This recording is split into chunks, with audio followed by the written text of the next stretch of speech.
why don't we just get started with you introducing yourself? Sure. My name is Ryan Knutson. I'm the co-host and news editor of the Journal podcast, which is the Wall Street Journal's flagship daily news podcast that we make in partnership with Gimlet, which is owned by Spotify. hmm And Ryan, you've literally had a career that's gone coast to coast. I mean, you've worked in audio, you've done written journalism, you've done telecommunications from San Francisco to New York. And I can't wait to discuss more of that with you, but we're going to start small at the beginning with the Daily Emerald. So coming in as a freshman to the UO, what was it about the Emerald that you found kind of enticing? Well, I was lucky enough to know from a young age. I was like in seventh grade when I was like, I think I want to get into journalism. And so I got into it in my high school paper. And then as I started looking at colleges, the choice was pretty easy to go to U of O. There's a great journalism school and there was a great student newspaper there. And so from day one of my freshman year, I wanted to work at the Daily Emerald. And I actually came in when I was doing a tour of campus in the summertime, and I went in to introduce myself to Shadra Beasley, who was the editor in chief that summer. And I was like, I really want to work here. And she's like, all right, well, when school starts, come back in and we'll see what we can do. And I started as a freelancer fall term of my freshman year. Um, uh, and then I got hired on as a reporter starting after winter term, so starting in January. And I started as a reporter and I came back for like the first week. And I remember it was so hard because I wasn't used to writing at that pace and at that level and that quickly. And I remember thinking, like, oh man, like this is so difficult. I'm not sure I can manage this in school. And then after a couple weeks, I like really found my footing, and I was covering higher education, and I was like, oh, this is great. No, this is a lot of fun. So that's where I started at the Daily Emerald, just as a reporter. And what kind of work did you do there? Because you held a lot of positions. I know you were editor in chief your sophomore year, which is just Yeah. insane to think about. I mean, I only got hired my junior year, uh, and they didn't have a podcast desk at the time, or if they did, it wasn't really what it is today with the Yeah. studio and everything. Back then, they were making podcasts. There was an editor named Stephen Newman who was thinking a lot about multimedia at the time. And we used to make these podcasts where we would interview ASUO candidates. So there'd be like this, 20-minute podcast episodes that we'd make with interviews with all the candidates. And it probably wasn't a very good podcast, but it was just like, here's a way. We thought of it more as like multimedia, like here's a way that you can hear candidates in their own voice making their pitch. But so I started as a freshman, as I was saying. I got hired on as a reporter in January of my freshman year, and then I set for a goal. I knew that I wanted to be the editor in chief. That was like a goal that I had set for myself. And like I said, I was fortunate enough that I knew I wanted to get into journalism from when I was in high school. So I kind of had a little bit of a head start in that sense. I had a really good journalism instructor, a woman named Joan Rakowski at Aloha High School, who had been a reporter at newspapers, and then she decided to become a teacher, and she taught a newspaper class. And so she like really taught me a lot of the fundamentals. So I really kind of felt like I came in with a pretty strong footing. But I wasn't planning on applying to be editor in chief at such a young age so soon. But about a week before the deadline to apply, this was like in late March or early April, I think, of my freshman year. I heard that nobody else had applied for the editor in chief job. And I thought to myself, first of all, I was like kind of shocked because I thought this is such a coveted position. And normally it is usually very competitive, but it was just one of those years where all the leadership of the paper was graduating.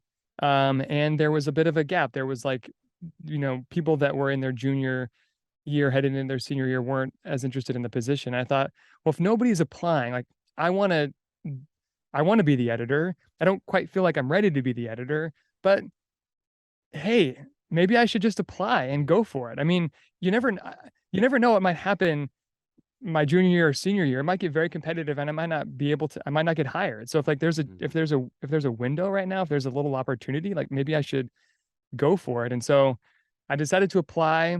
I was the only person that applied. I had to go through the whole interview process with the outgoing editor in chief, the general manager of the Daily Animal at the time, and then the board of directors. And then they hired me for the job, uh, which I think wasn't exactly a sure thing. They did talk about like maybe opening it back up again, like as a possibility, but I think I assured the board of directors that like even though I was like young and a little Mhm. inexperienced, that I had like the passion for it and I could do it. So I was editor in chief my sophomore year. And then after my sophomore year, I had an internship at the Oregonian, working in their Tigard bureau. And then I came back my junior year, and that was like one of the most fun years I had in college. I was still working for the paper, but I was a reporter. I kind of created a beat for myself as a general assignment and investigations reporter. And so I tried to stay away from the management of the paper and just was like, I'm just going to write stories and get them published. And I got to write about the creation. They were trying to build the basketball arena, Matthew Knight Arena. That was like a big controversial project because the university was really stretching a lot of estimates to say, hey, we can make a ton of revenue every year off this, but it was kind of like the best case scenario. So that was really fun to cover.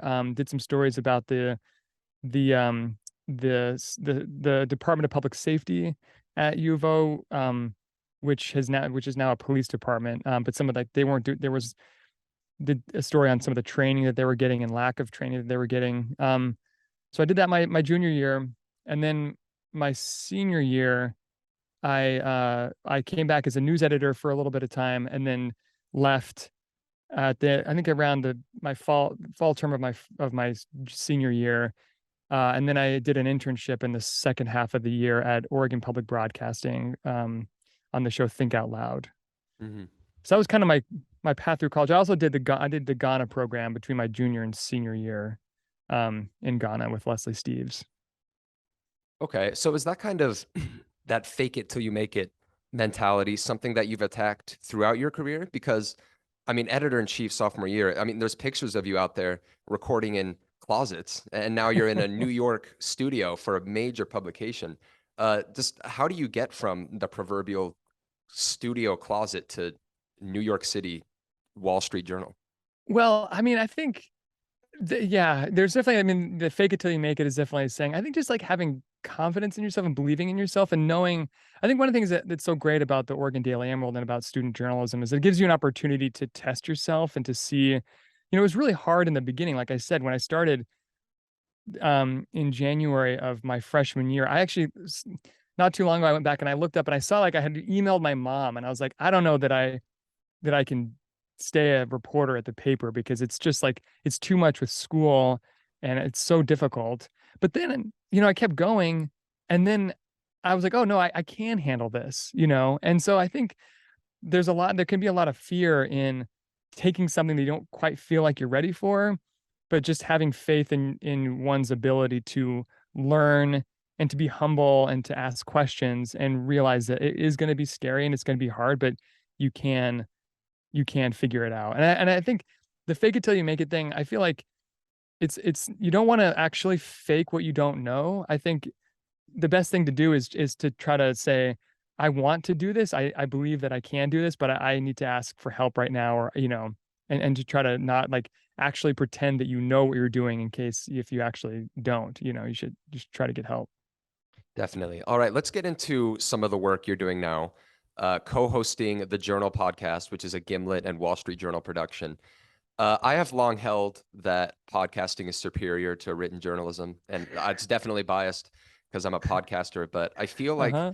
there's this level of personability that podcasting has that like written articles just don't, because Yeah, it feels like you're in on the conversation.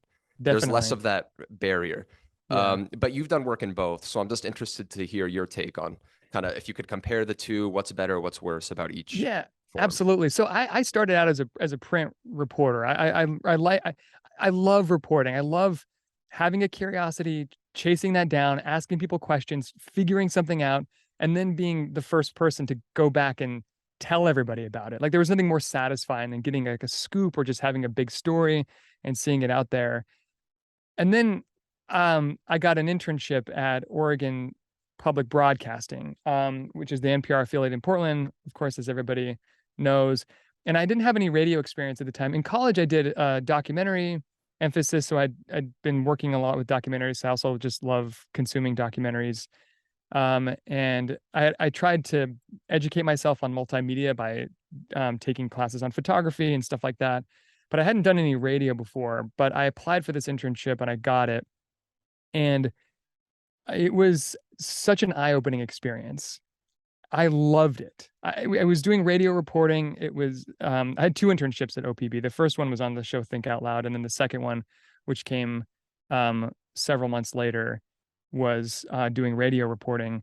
And what I loved about it was that it's so the texture of it is so rich. You know, you can write an article and you can describe things, but in audio, you have that same it takes the same amount of writing and thinking work, you know, where you write the script, you think about what tape you're going to use, but you can hear people's voice and you can hear the passion in their voice, you can hear the way they intonate, you can hear the emotion that they have about a particular topic.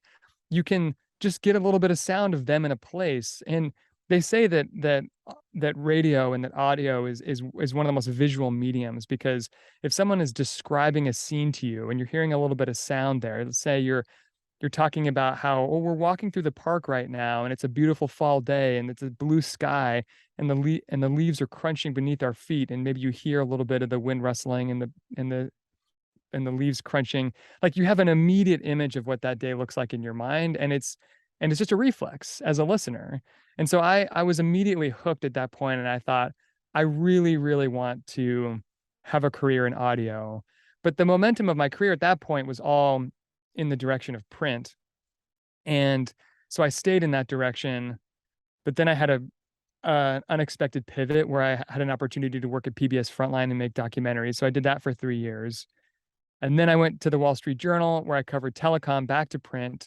But then when I heard that Gimlet was going to partner with the Wall Street Journal to make a daily news podcast, I thought this is the perfect opportunity for me to get back into audio. I was a voracious podcast listener at the time. Mhm. I knew what Gimlet was and how great they are at making podcasts. And I thought the Wall Street Journal has so many great stories to be told. This is going to be a really great show. Here's a chance. So I tried out and I applied for it and ended up getting the job.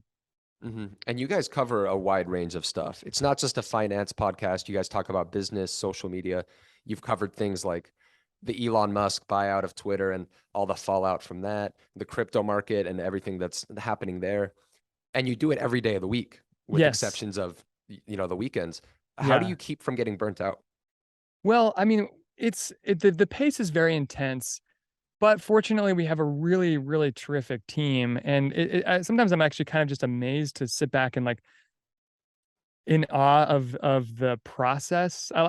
It's a trust the process. I mean, we have built an incredibly efficient, well-oiled machine where everybody's constantly pitching ideas for what episodes we want to work on. We have a whole process for how we do interviews and how we cut the tape and how we do edits and how we move through the process so that we can always start on schedule. And the days that we're publishing, I mean, we are on a cadence where it's like, all right, we start at 8:30, we have to hit certain check marks as we go throughout the day, and we have to hit those. And that's one of the beautiful things about um being on a daily deadline, is that deadlines give you like, there's clarity in a deadline unlike almost anything else, because you're like, we have an hour to make these changes. We have an hour to listen to this and to digest it and to propose something. And then after that, that's all we have. You can't sort of sit and, like, stew on it for too long. It forces you to make quick decisions. And it's fun. But we have to have a good sort of process in place to make it work. Have you encountered a situation yet, working there at any of the other jobs you've had in the past, where you can point to maybe your time at the Emerald when you were editor in chief as a sophomore and in charge of a big staff and kind of making sure everybody's doing what they're supposed to, and you've been like, This helped," like Oh, this. no question. I mean, the Daily Emerald, when I was there, we were a daily publication. And so it was the same thing. I mean, I remember getting up in the morning and saying, what's going to be in the paper today? What is going to, we try to do the same things where we would have, we try to plan it out. We try to have a big centerpiece spread each day. And so we would try to have that marked out, like what are the stories that are coming, but sometimes things fall through and there's a lot of stress around trying to make sure that things keep going. But the thing that you kind of learn is, like, that it's possible, that you just have to Mhm. build a system so that that stories are coming in, that they're going to get edited. There are people in place that can do stuff. I mean, it really is, the putting out a daily paper and putting out a daily podcast it's such a team effort and it's a total team sport, you know? And so if you have good people and good roles, then anything is possible. Is there anything as a fan of podcasts that you're listening to now, maybe when you're not so busy doing research and stuff like that? Yeah, I'm right now I'm actually listening to this podcast called Bad Bets, which is by the Wall Street Journal. This season is about the company Nikola, which was a electric truck maker. They had big promises about the electric truck that they were going to make, and then it turned out that a lot of that was not true about the truck that they were making. And the CEO and founder of the company later got into a bunch of legal trouble as a result of it. This was the company that got caught rolling the truck down the hill to make it look like it was operational in a promotional video. I'm not sure if you heard about that, but that's a really good one. Um, One of my favorite podcasts is Heavyweight from Jonathan Goldstein, and it's a Gimlet show. Also, I always listen to This American Life. It's a show I Mm, can't miss. definitely me too. Okay, we are about out of time, but before I let you go, I just want to get some words of wisdom from you for maybe some of the young journalists that are listening. But I know you get out like questions about this all the time, so I'm gonna do it for you this time. And then if you want to add on to anything, you can. This is a direct quote from Ryan in our little Daily Emerald alumni book, and it says, "Stay focused on building that portfolio. Don't worry about getting your dream job right out of school. You're barely in the kindergarten of your career at that point. You've got lots of time to make moves." Yes. Wow, I feel inspired right now. Oh, well, I mean, thanks. I mean, That is, somebody actually, that was some of the best advice that I got when I had mhm, just graduated from college and I was kind of stressing out about how I didn't feel like I was where I needed to be or where I wanted to be. You know, the work I was doing wasn't, you know, incredibly satisfying at that point. And my friend Tom, his uncle, he was in town visiting New York and he was taking us out to drinks and I was telling him this and he was like, Relax, like you're mhm, barely in the kindergarten of your career." Which gave me a lot of perspective. You know, he was like, "You've got so much time. If you think about all the years that you spent in school, you've got, you know, maybe double that amount of time in your career." And so there's gonna be different chapters, you can do different things. And one of the things, you know, now that I've been, uh, you know, out in the world working for, I guess, what is it, 13 years now, it is amazing how you just don't know the direction that your career can take, and that's why I say, like, it's really important to focus on the work that you're doing because, especially in journalism, unlike a lot of other professions, people see your work, and that's gonna get attention, and so that's the thing that if you can do really good work and that it makes an impact and the people notice it, opportunities are gonna start just coming your way. mhm. All right, Ryan, thank you so much for taking the time out of your busy schedule and joining me for this episode. More than I happy to. I Thanks can't wait for to hear more chatting. from you. Great. Well, thanks so much. I can't wait to see Yeah. the podcast that you make. Thank you very much.